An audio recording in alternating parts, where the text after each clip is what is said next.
I hope you guys enjoyed the little brief preview of this game, because I had an insane game today. I have kind of been changing my playstyle a little bit. Actually, I have to go back and watch my own videos, because I was in a slump. I was massively tilting. I went from like mid-masters all the way down to Diamond 2. And I didn't know what I was doing wrong. You know, sometimes when you just play those games, you're like, I have no idea why I'm losing. I had those games, so I had to take a moment, go back and watch my own video, and think, what do I need to fix? And I ended up getting inspired by a commenter that I had called Flake, who showed me his profile, and he said, oh, I kind of learned from the video that you posted about just playing your strongest board, and I noticed that he was just playing multiple carries, and that's kind of become the meta now, and I was never really doing that in my game. So now I've kind of moved on to playing multiple carries, and it's been helping me much more. But let's talk about this game, because this was a multiple carry game, and I've got to say before I get into it, thanks to G2A for sponsoring the channel. Very kind of you.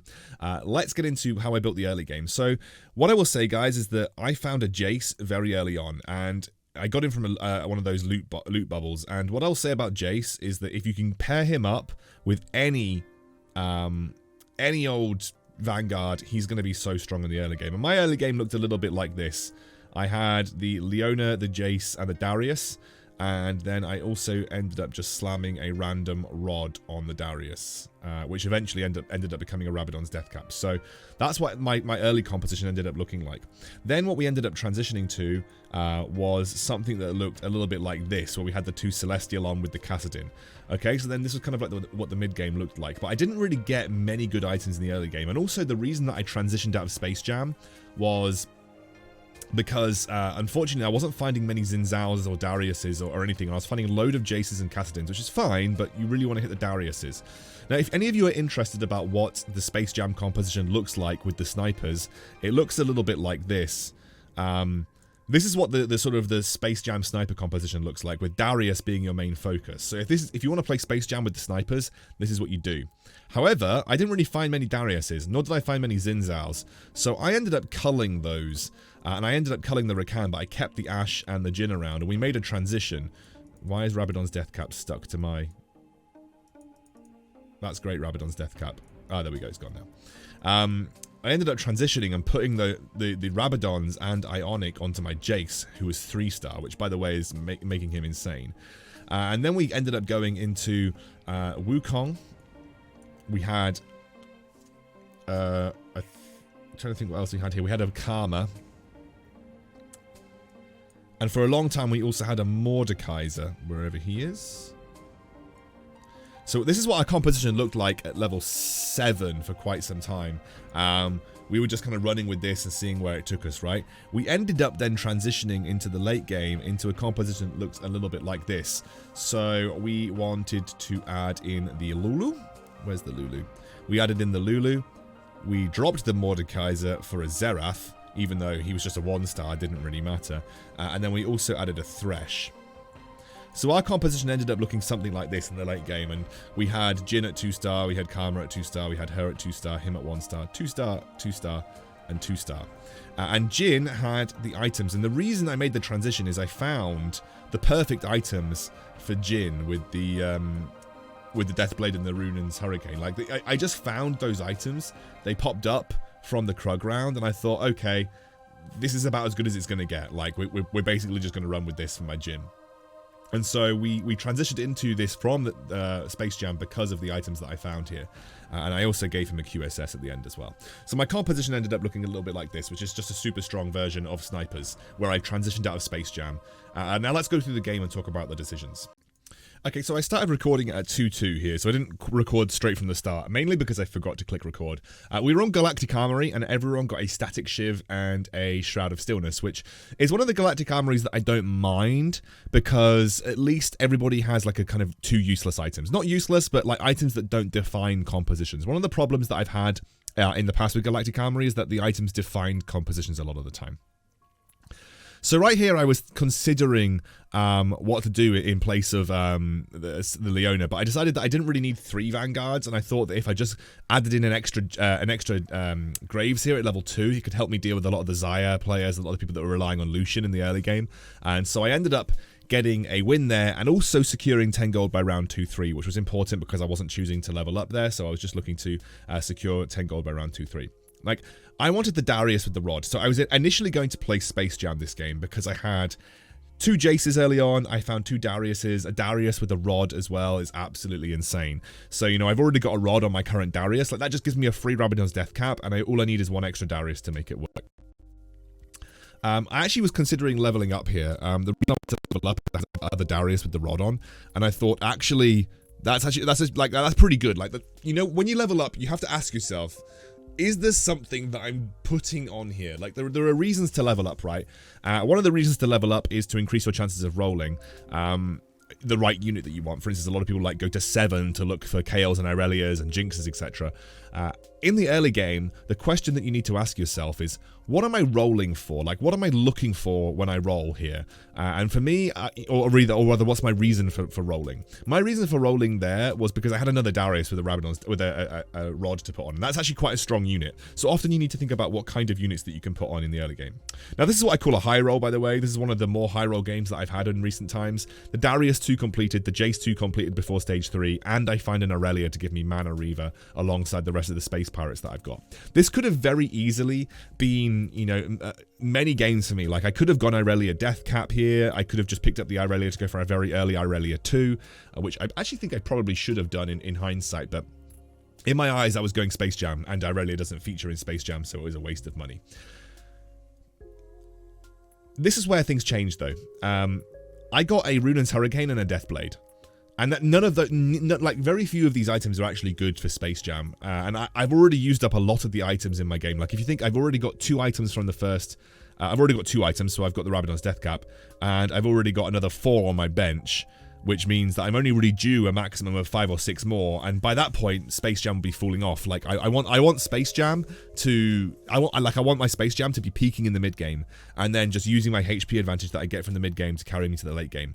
Because Space Jam usually gets outclassed by a lot of compositions in the late game unless you have like perfect Darius items and like a 3-star Kassadin and a 3-star Jace.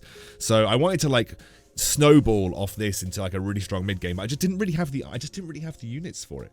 Like, I just didn't really have the units for it. Now I was actually playing duo queue with my friend, Always the Hunt, and I essentially accidentally sold my Graves 2. I said to him, I said, where did my Graves 2 go? And I accidentally pressed the hotkey to sell it. So I just threw on a Cho'Gath randomly because I thought that maybe the Cho'Gath would be good enough. Turns out it wasn't, and I ended up losing this round here. I might have won this round, I think, with the Graves because it was against the Xayah, but unfortunately I just made that error. So I decided to just go full eco here, now going to level to 50 gold, because once you lose your win streak, there's no point like investing gold to maintain win streak. The best thing that I can do in this scenario was essentially just like look to go to 50 gold and then utilize that to go up levels where I can. I'm still strong. It's not like I'm not strong at this point in time, but I'm definitely a lot weaker than I was, you know, at the start of stage 3 and the end of stage 2. And the point that I was making is that I haven't really like got any extra units that are sort of particularly useful for Space Jam. Now, what I did see here was a Jhin with a cloak. Now, that to me screams you got to go sniper, because I already have a bow so I can make a Ginsu's, and I already have a Deathblade. So all I need to combine this with is an Ashe, and suddenly I have like a really strong backline carry potential. So that's why I made that decision. I decided to just, and it's also why I'm rolling just a little bit as well. Now I put the Xin Zhao on because I was like, well, maybe we can still play Space Jam, you know, just using the Jhin for the backline. So I made that decision just purely because I thought that I would be able to still continue to go for Space Jam here. But nonetheless, you know, we're just essentially seeing what we get. We're still playing what we get at this point in time. We're not making any crazy decisions about where we're going to move to. So I sell the Aurelia here because I've now got the Kassadin, so I don't really need the Aurelia anymore. And I rolled a little bit just to see if I could get a bit stronger based on what I had. And what you can see that I've actually ended up getting here is a load of Kassadins and a load of Jaces, but I have found very few Darius and very few Xin Zhaos and actually very few Rakans as well. But we're still, I think at this point, we're still looking at going towards a Space Jam build. We're not looking to pilot out of this into a sniper build at this point in time. Snipers are kind of an addition to Space Jam rather than anything else. And I decided to skip over the Kael. I wouldn't usually skip over the Kael, but I did in this instance. And actually, now that I sort of get rid of the Rakan, I'm like, well, like I've got like almost got a 3-star Jace already. Maybe I can just like sack off Space Jam and go for like a normal go for like a normal sniper build. I decided at this point that I'm going to get rid of the Xin Zhao. I'm going to roll a little bit just looking for some extra units, and I decided to instantly combine the Jin because he's got Quicksilver on him right now, so Quicksilver means he can corner really easily, so this Blitzcrank like isn't really going to do much versus him. And I think my Jin at this point is just really strong. Like, you're just seeing how strong my Jin is. We're in a really, really good spot in the mid game. And this about now is when I decide to say, okay, like let's call it a day on Space Jam. So this is where I decide to make that decision. I decide that actually it's probably not worth it to continue down a Space Jam path given the situation that we're in. Now, what you can see me doing is I'm just picking up the Darius just in case, but at this point I've pretty much committed that we're leveling and we're not going to stay at 6 and roll because we need to keep going with this Jin to continue to get stronger. So this is the decision that was made. Found the Jin items, wasn't finding enough Darius, didn't feel comfortable enough to sit at level 6 for the rest of the game and roll for my units. So I decided that actually I was just going to I don't know what I was doing here. I just put another Jace in. I decided that actually this was the point where I'm going to convert into a sniper build, but just using Jace 3 and Kassadin as my front line alongside Wukong. And I give Jace the Rabadon's death cap, and this suddenly makes my mid game super strong. Like, at this point, I don't think it's likely that I'm going to be losing many rounds, especially if I can continue this streak. Now, in terms of the items that I'm looking for at this point in time, basically I'm just going to either be going like Ionic Spark or another Rabadon's death cap. And I think I go for the Rod here because it's just probably the strongest option that I've got. I was considering Morello's, but I thought actually just double Rabadons on my Jace would be really good. The other thing that I was considering at this point in time was actually putting the Rabadons on a Xerath. So I'm actually not committing the Rabadons super early on here. And the reason being is I probably wouldn't commit it until I find the Jace 3. Jace 2 can die pretty easily. Jace 3, it's much harder to kill him. So I'm just basically holding on to that Rabadons until I'm pretty confident that I can find the Jace 3. Like, I've got 2 Jaces to go. I'm pretty sure that I'll be able to find it, but it's always worth holding on at this stage of the game especially. But I'm now like 1 Jace away, and I think actually this is a good enough reason to start. I mean, I would personally, over the next few rounds, be looking to roll a little bit to try and find the Jace 3, because Jace 3 is such a huge power upgrade for me that it just becomes a monster frontline, and especially if you put him in, you know, against things like Rebels like this, he's just so good. I mean, just look how much damage that he's doing, even with just 1 Rabadon's death cap at this level. It's just absolutely inordinate. So I find the Ash 2, which is nice. Sorry, I'm just having a drink in the middle of this because my mouth gets a bit dry when I'm talking all the time. Find the Ash 2, and she's actually a pretty good recipient for my Static Shiv. Ash is one of the few units that I think, you know, Static Shiv is okay on. Like, it gives her a bit of extra early mana and she benefits from the attack speed. And now we've got like loads and loads and loads of Kassadins and loads of Jaces. And I'm like 1 Kassadin and 1 Jace away from Kassadin 3 and Jace 3. So I decide to roll it a little bit. I actually, unfortunately, and very annoyingly, skipped over a Wukong there. Wukong actually would have been good. The reason I didn't take it is because I thought that I might be keeping Mordekaiser, but I just think, like, even though Mordekaiser gives me Dark Star buff, I just think Wukong is a stronger unit. And especially if I find a Thresh down the line, and then we can just either have a Mordekaiser on or a Xerath on, like, at least we get Dark Star then. I mean, the 1 Dark Star kill that Mordekaiser is going to give over to my Jin is almost meaningless with the fact that he's got Deathblade and Runins anyway. Like, it doesn't matter that much, and honestly Mordekaiser just takes up a spot that an actual useful unit could be a part of. And you can see now, like, we are winning, but obviously the mech is still a really bad matchup for snipers. No matter which way you try to paint it, mech is a really bad matchup for snipers. So you're always going to struggle slightly versus mech when you're playing snipers. But now at this point, like, we've got a 3-star Jace, we've got an almost 3-star Kassadin, we've got a 2-star Jin with perfect items. There is no point really rolling at this point in time. We're 68 HP. The best way to secure my win when you're in a situation like this where you're winning and you're in a very strong position, and you know you're in a strong position and you don't have many upgrades to look for, the best thing that you can do in this situation is go to the highest level possible. So I'm looking to go to level 8, but I'm looking to do it in a slow fashion. I want to maintain my economy, and then I'm also looking to go to level 9 following that. So the best thing that I could do to secure my win from this point forward is essentially just slow level up to level 8 and level 9. I decide that this is now the time to drop the What did I drop there? Oh, one of my 2 Cassidins, because I found Cassidin 3. And we bring in the Thresh. Now, what I could have done was added the Hextech Gunblade over to my Jace, but I have 2 Celestial at this point in time, so it's not really doing anything for me. You know, adding a Hextech Gunblade to him. He's already getting a huge amount of healing from the damage that he's dealing anyway. So I just keep it as the Thresh. I keep it on the Thresh. Now it's not a useful item for Thresh. It doesn't really do anything for him, but just having the Thresh is actually really important. Thresh is one of the most underrated units in the game. Like, Thresh is just really, really, really good, and people really underestimate him.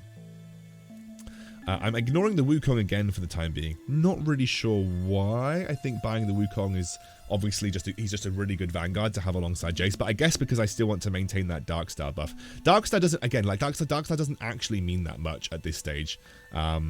It's not the strongest like synergy in the world to keep, whereas I could actually just have the Wukong. I did end up buying him here, so I'm pretty happy with that. And we find an Ionic Spark from Kayn, which is unbelievable with my Jace. Like, Ionic Spark with my Jace is, I mean, I'm just gonna, it reduces the magic resist of anybody nearby, and then a double Rabadon's Jace is going to slam on their head. And that's where you see the clip from the early game, is I managed to get that Ionic Spark double Rabadon's combo, and it was just absolutely ludicrous. So we're just leveling up slowly at this point in time. In fact, actually, no, I don't. I just level up hard, and I roll down a little bit. I think I'm looking for either a Xerath or something else to throw onto the field, but maybe I just felt like the best way to consolidate and continue my win streak was to just essentially level up to level 9 at this point. But we can build an economy back. I think, you know, we are one of the strongest players in the lobby, so I'm not really worried about building an economy from this point in time, because we're still maintaining a +3 gold advantage. So I sell the Mordekaiser here and bring in the Xerath, and I have another Karma. Now, Karma is actually not a bad unit to pull onto the field, because she's essentially going to give extra shielding, likely over to my Thresh. The reason I don't tether the Karma to my Xerath is because it's Xerath 1, and actually just giving my Jhin the extra attack damage from the Karma shield plus the shield itself is probably better overall than the Xerath getting the shielding from my Karma. So we're in the late game now, and what I'm looking for is just looking for Thresh 2. I'm looking for Lulu 2, and I'm looking for all that kind of stuff. So I just want Thresh 2, Lulu 2. I want good stuff on my bench. I'm just trying to keep the best positioning possible here versus the enemy rebel player, because the problem with the enemy rebel player is he does actually have demo spat, and he has got a 3-star Ziggs with double Seraphs. So we are still, you know, potentially able to lose here, which is important to note. We are still able to lose in this situation. I go for the Zephyr because I just think Zephyr is an incredibly good late game item. If you can catch someone out and catch one of their carries in a Zephyr, you're in a great spot. So there's 2 Threshes in the shop here. And I think the best thing for me to add is, the best thing for me to do is just lock and wait, or either just wait to see if I win.